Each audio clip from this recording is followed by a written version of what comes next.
క్రీస్తునందు ప్రియమైన వార్లారా, మర్నాథ ప్రిలారా, విశ్వాస మూలం కానిది ఏదో అది పాపము. రోమా 14:23.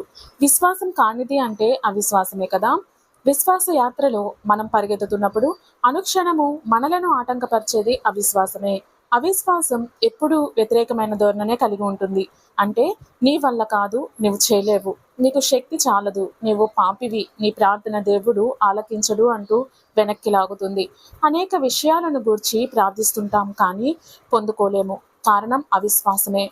నేను ప్రార్థించిన విషయం నా జీవితంలో తప్పక జరుగుతుంది అని నమ్మకపోవడమే అవిశ్వాసము. ఇది విశ్వాస మూలము కానిది, కావున ఇది పాపమే. విశ్వసించలేకపోతున్నామంటే దేవుని శక్తిని చులకన చేస్తున్నట్లే. అందుకనే మనం ఆశీర్వదించబడలేకపోతున్నాం. ఆయన ఆశ్చర్యకరుడు, బలవంతుడు.